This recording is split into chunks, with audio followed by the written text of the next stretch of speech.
छत्तीसगढ़ की राजधानी रायपुर में सोमवार से हरित स्वच्छता अभियान का शुभारंभ हुआ, जिसके तहत वैश्विक प्लास्टिक प्रदूषण के अंत का संकल्प लिया गया। इस कार्यक्रम में उप मुख्यमंत्री अरुण साव और वन मंत्री केदार कश्यप शामिल हुए। इस मौके पर डिप्टी सीएम अरुण साव ने कहा कि 5 जून को विश्व पर्यावरण दिवस है। उसके उपलक्ष्य में हमने आज से हरित स्वच्छता अभियान शुरू किया है।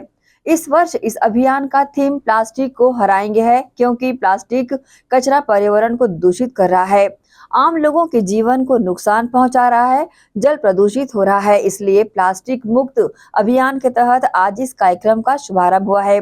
वहीं मंत्री केदार कश्यप ने कहा कि हरित स्वच्छता का कार्यक्रम जन जागरण की दृष्टि से किया जा रहा है। हमारी अपेक्षा है कि सभी जनप्रतिनिधि पार्षद इसमें जुड़े। हमारे शहर को व्यवस्थित करना, प्लास्टिक मुक्त करना और स्वच्छ रखना, ये हम सब की जिम्मेदारी बनती है।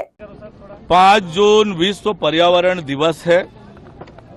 उसके उपलक्ष्य में आज से हरित स्वच्छता अभियान का शुभारंभ हमने किया है।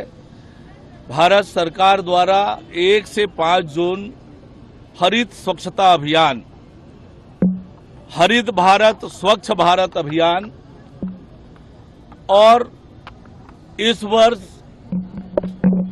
इस अभियान का थीम प्लास्टिक को हराएंगे, ये थीम है।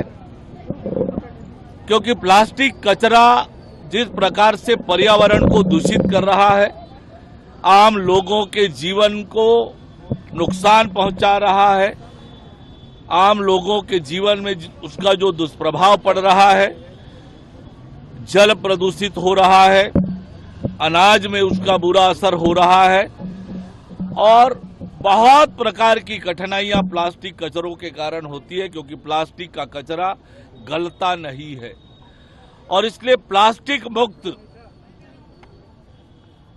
अभियान के तहत आज ये कार्यक्रम का शुभारंभ हुआ है और निश्चित रूप से लोगों की जागरूक करने के लिए कि प्लास्टिक का उपयोग न करें, प्लास्टिक कचरे का रिसाइकलिंग ठीक से हो, उसका सेग्रीगेशन हो और वृक्षारोपण बड़ा अभियान, इन सब विषयों को लेकर ये अभियान जन जागरूकता के लिए चलाया जा रहा है।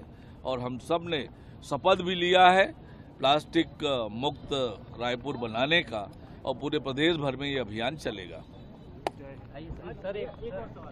पूरे देश में जल जीवन मिशन के अब तक के कामों की प्रगति और उसकी समीक्षा के लिए पूरे देश भर में जल जीवन मिशन के कामों को समझने के लिए कि वो काम कहाँ तक हुआ है, कितना हुआ है, क्योंकि ये अभियान 2024 तक के लिए था, लेकिन बजट में इसे 2028 तक बढ़ाया गया है। तो आगे अभियान को गति देने के लिए एक अध्ययन के रूप में केंद्रीय समिति जो है पूरे देश भर के राज्यों में जाकर अलग अलग स्थानों पर जल जीवन मिशन के कामों की जो है पड़ताल करेगी, ताकि आगे उस योजना को किस प्रकार से बढ़ाया जाए। विश्व पर्यावरण दिवस के परिप्रेक्ष्य में, क्योंकि 5 जून को इसका कार्यक्रम रखा जाएगा और नगरीय निकाय विभाग ने माननीय उसके भारत साधक मंत्री श्री अरुण साव जी ने इस हरित स्वच्छता का कार्यक्रम इस जन जागरण के दृष्टि से, लोगों को अवेयरनेस की दृष्टि से इस कार्यक्रम को रखा। हमारी अपेक्षा है कि इसमें सारे जनप्रतिनिधि इसमें जुड़े, सारे पार्षद जुड़े, हमारे नगरीय निकाय क्षेत्र के सारे जनप्रतिनिधि जुड़े, ग्रामीण क्षेत्र के लोग भी इसमें जुड़े और हरित क्रांति जो आज एक सबसे बड़ी समस्या है क्लाइमेट चेंज को लेकर के और ग्लोबल वार्मिंग को लेकर के, आज पूरी विश्व इसकी चिंता कर रहा है। कहीं ना कहीं से हमारी सहभागिता इसमें सुनिश्चित करनी पड़ेगी और हमारा शहर, क्योंकि राजधानी है, और इस राजधानी के को व्यवस्थित करना और प्लास्टिक मुक्त करना और स्वच्छ रखना, ये सब हम सबकी जवाबदारी बनती है। तो इसी अपील के लिए यहाँ पर आज इस कार्यक्रम का आयोजन किया गया।